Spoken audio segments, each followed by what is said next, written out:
z foutky. Už zaplatního cestu. A to se nepopal, se mi to líbí. A ty čteš úplně první díl, nečet si ani žádný, že bys to nečetl v tom pořadí, v jakém prostě poprvé ho čteš. A vyhovuje ti to? Jo. Jak je to psaný? No, a mně se nejvíc líbí, jak takový ty komiksy. Takže ilustrace. Já čtu Anička a Velikonoce a nejvíc mě pobavilo, nebo no spíš mě nejvíc jako že to bylo smutný pan nášeho u pana Preclíka, protože on byl nemocný. A ona si myslela Anička, že umře a ona říkala, musí přece nějaký lék být a ona teda říkala, třeba nějaký lék bude, tak ona třeba když bude šlapat do kopřů, tak třeba se uzdraví. Tak ona to zkusila a byla celá popálená.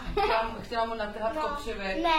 Ne, ona chtěla, aby byl ten pan Preslík zdravý. Já vím, a kvůli tomu odešla do kopřiv? No, jako... Že či šla natrhat, nebo? Ne, oni s babičkou trhali na nádívku a ono jí napadlo ten nápad, takže ona do těch kopřiv šlápala.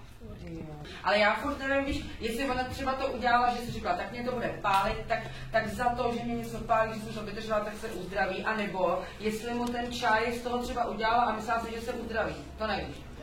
Ne, já to vím, ale jako on ne, že ten čaj udělá z těch kopřiv, že prostě do těch kopřiv půjde a že jí to bude bolet a řekne si, tak jsem vydržela tohle, tak se musí ten pán, Mě Tina počula z mobilku, jsem jí dneska začala číst a dočetla jsem od Terky s Čarodějku Vinný a mě se tam nejvíc líbil Wilbur, protože když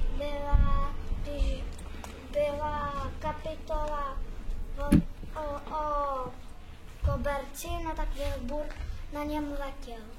Já čtu dobrodružství s myškami a já jsem jenom začala číst jenom kdo tam žije a že bylo Jaro a Lucinka a Tomáš, to jsou sestra a bratr a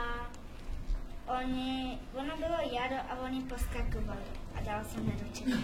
Já čtu Danebar David, dočetla jsem do strany 99 do 197 a mě to moc baví a myslím si, že ho dočtu ale furt zlobí. Furt zlobí, to není nebude. A kvůli toho názvu bych si to typla.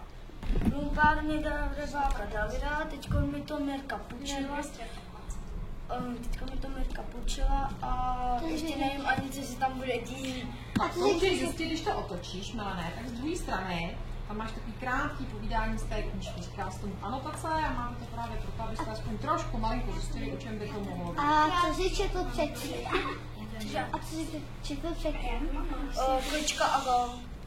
Já čtu, jak vycvičit draka. Včera jsem to začal číst, učil jsem si to od Honzy Veselýho. A první kapitola byla o tom, jak Škyťák, to je ten kluk, si musel chytit draka, aby mohl být tím Jo, proto jste řešili, kdo je to ten viking. Jo. A naštěstí ho chytil. Takže je vikingem a pak ho ještě musel chytit Rybinoha a ten ho nechytil, takže nepostoupil. A Romane, a koho chytil ten Škyťák? Škyťák chytil nočního běse. Já, myslíš takového toho velkého toho Ono se jmenuje Bezzubka, ale název jeho jakoby doopravdy, on ho tak pojmenoval Bezzubka, protože on nemá zuby, ale když něco chce rozkousat, tak se mu vytáhnou. On proto ho tak pojmenoval, ale a doopravdy je to noční běs. Je to lepší takhle číst, nebo se dívat jako ostatní televizi? Jakoby já jsem viděl celý ten díl, já ho mám na DVDčku, tak to chci přečíst, jak to bude v té knížce. Už se to bude 100% víc než na tom filmu. Už to poznal nebo ne? Už filmy. No, poznám, protože jsou tam i jiný jména než v tom filmu. A jakoby, no, poznal jsem to. Poznal jsem, protože je to trošku jiný. Já čtu Bráškové prázdniny z Vlčaty a oni našli nějakého nového kamaráda Vidru a teď ho mají do nějakého rybníka vypustit, ale ne hájovně, protože tam Vidry vyhladili Jo, a ve škole už jsem říkal, že si myslel Vašek, že oni koušou tu kavku France, akorát, že to byla peroutka. Jo. A co to je peroutko? No, To jsme si to ukazovali taková Stačího křídla, víš? A těším se, až budu číst médií. A moc se mi to líbí a chci dočíst celou edici. Co tam ještě v tom je, věděl bys? Je Vlčata teda? Čuníci, Fakt. no, a pak Mledové zvěr, Ježek a Vidrýsek. Mirka zařídí zcela jistě. Tak. To byla Mikulášovy patálie, návrat z prázdnin. A už, jak jsem to otevřela, tak jsem koukala, že tady jsou jména těch kamarádů a lidí, co Mikuláš zná. Tak se těšíš. Zatím žádné Mikulášové patálie nečetla, ale slyšela si o nich vyprávět děti ze třídy i z klubu, takže snad trošku to bude dobrý, ne? Já teďka začínám číst počertěno správné rozhodnutí a dočetla jsem počertěna tu v Andílek. No, konečně jsem to dočetla. A nečetla se zase tak dlouho, viď? Miru, mně přijde, že docela na to, jaká asi tě to bavilo. No, hrozně. A bylo to o tom, že ta počertina, nebo Lineky, ona tu počertinu má jenom na přezdívku.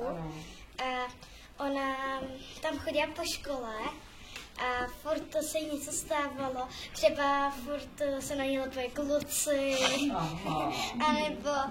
anebo holky ze školy, oni utíkali. A tohle je návaznost, to je druhý díl. No. A nebo když jednou udělala takový průšvih, tak musela být místo uklízečky, protože uklízečka měla dovolenou.